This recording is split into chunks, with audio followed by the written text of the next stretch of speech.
Zumaia is a small town in the north of Spain in the Basque Country. The mayor is Iñaki Agirrezabala, member of Eusko, Alkartasuna and Gazte, Abertzaleak. The town has two beaches, which are of interest to geologists because they are situated among the longest set of continuous rock strata in the world. Known locally as the flysch, they date from the mid-cretaceous period to the present, a time period of over 100 million years. The KT boundary is present at the Zuma beach, and fossils can be found, notably of ammonites. The strata stretches along a distance of about 8 kilometers between the town's beaches of Debar and Get area, with Zumaia lying in the middle. The town is also the home museum of the painter Ignacio Zumaia.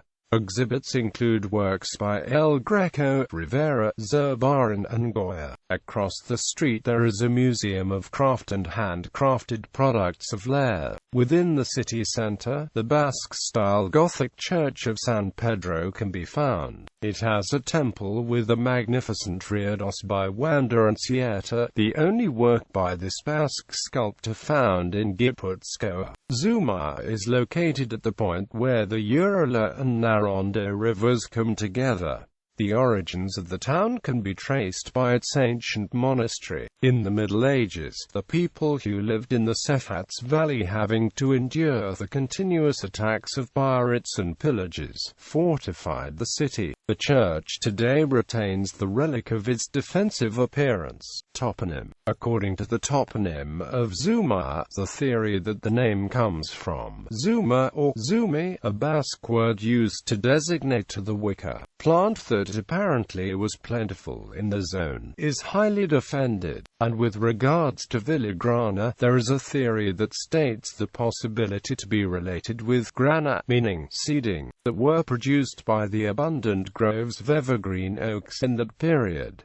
History of Zumaia. Creation of the town. Despite of the disagreements in certain aspects with regards to the origins of Zumaia, all historians agree with the fact that the villa emerged surrounding the monastery of Santa Maria. According to the first preserved parchment in which it is mentioned the place Zumaia, the monastery of Santa Maria had been a donation by a privilege of Sancho VI of Navarre to the Roncesvalles convent in 1292.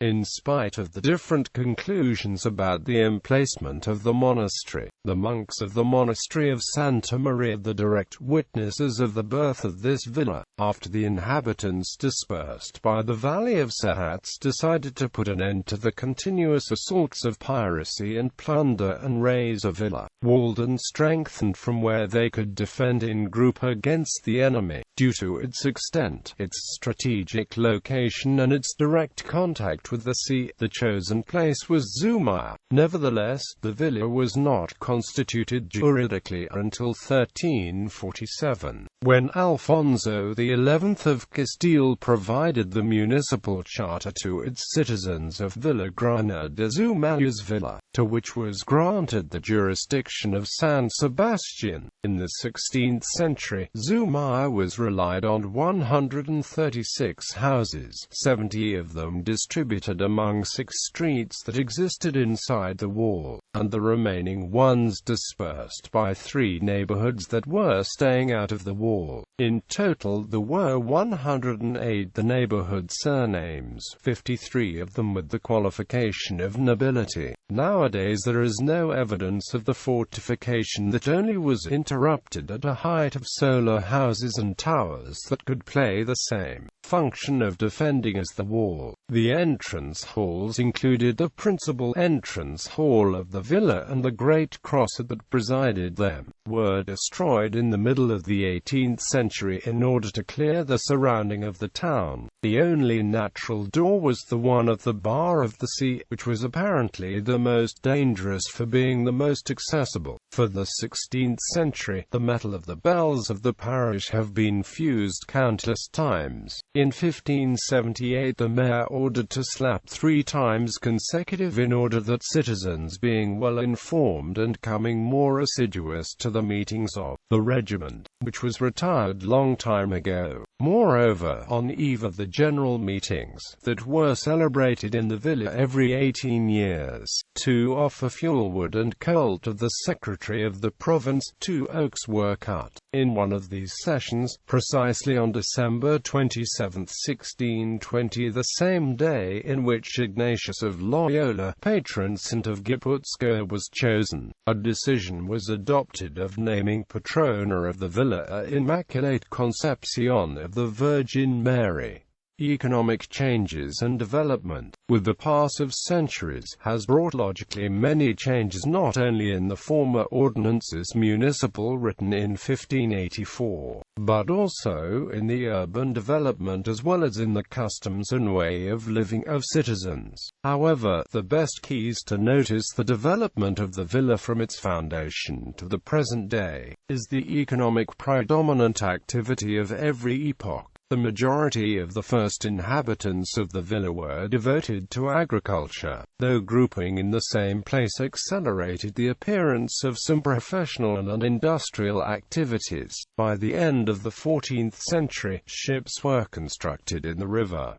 A high percentage of the population was devoted to fishing and navigation. The river was then very rich and highly varied species could be fished, among them salmons, trouts, shellfish and eels. Many were reconciling the coastal fishing with agriculture. By then, the manufacturing of cement had also become a relevant activity, for which they were taking advantage of the matters of tertiary areas of the surroundings. For the port they were departing goods towards the Netherlands as well as manufactured products were imported. Some historians even claim that the passenger line that was joining the villa with the Hermitage of Santiago, habitual accommodation of the pilgrims who were going towards Santiago de Compostela, were also among the most prominent sources of Zumaia's revenue in the 16th century. The following centuries, 17th century and the 18th century, were not brilliant periods at all. The land continued being the principal economic activity of the neighbors, in spite of the fact that Zumaia continued having many deficits in agriculture, especially in the production of wheat, corn and beans, until that in 1766 all the houses were recognized to verify if any neighbor possessed more grain than the necessary for their maintenance. There were also citizens dedicated to both maritime and terrestrial transport of goods, mainly iron, and the fishing activity was maintained and even increased, since in 1610 was created the Cofradia de Merentes de San Telmo, meaning the confraternity of the seagoing of San Telmo. It was in this period when there was emphasized the emigration begun at the end of the 16th century, and it did not stop until 2 centuries later. With the economic reappearance, the situation began to improve very quickly in the 17th century, among other reasons because the desiccation of the marshes enabled the cultivation of the former reed beds and, consequently, the increase of the agricultural production, especially if corn. But there were some other factors that lead this reappearance, since in the 19th century the factories of cement turned into the engine of the economy of the villa, promoting the commercial activity of the port. The terrestrial transport also improved in this period of time, since between the year 1882 and 1885 a road that joined Zumaia with Getaria was created, which was already communicated with San Sebastian. In 1900 appeared a train that would join Zumaia with Zararat, and in 1926 the railroad of the Urala was inaugurated, which nowadays is already removed. The improvement of the communications, nevertheless, harmed the port of Bedu, whose commercial activity started to expire due to the fact that the bridge of Urala River was blocking the way to the ships upstream. The industry of the cement began to decline at the beginning of the 20th century, at the same time as the naval industry started to arise again strongly, and soon later also the industry of the engine. An interesting fact that took place in Zuma is that the first diesel engine of the whole Spanish state was set here, precisely in the enterprise Yirigui Hermanos. This industrial rise brought about logically a considerable increase of the population, mainly due to the immigration. The percentages of the different activities that were stimulating the economy of Zumaia had considerably changed by the beginning of the 20th century. In 1950 to 56, 1% of the population worked in the industrial sector, while only the 17% dedicated to agriculture. Some years later, the economic crisis also came to Zumaia, sharpened by moments with readjustment of personnel and even with the closing of some big workshops that had been emblematic until then. Today, 50 years later, several more modest companies have been created, which are also more accords with the new economic trends of the market. Zumaia and the Octopus. The Octopus and Zumaia have been together since the early days of the creation of the town. There has been a special relation between this animal and the town in which other towns, in Get area, Abertzaleak has never occurred. The tradition of catching octopi on the coastline of Zumaia has been very typical, and the octopus has become the essence of the culture and tradition of the town. Fishing the octopus. There are three main places in Zumaia where people catch octopi: the rocks of Itzurum Beach, in Panup, and the coastline between Zumaia and Deba. The ideal moment is when the tide is not high. They have to be visible rocks to catch them, since the octopi are hidden in the holes which the rocks usually have. So, the more rocks are visible, the more chances are to catch them. The hunt of the octopi requires a fish hook to grab the octopus, but there are different techniques of catching octopi, and they change according to the place. 1. Looking the rests of crabs and other small sea animals in the entrance of the holes and catching them with a hook. 2. Using a stick covered with bait to attract octopi, and when the octopi is visible, which they do not leave the hole if there is no bait, grab them with the hook, which is indispensable in all the cases. Fishing octopi has been a tradition in Zumaia, but not all the people can catch them easily.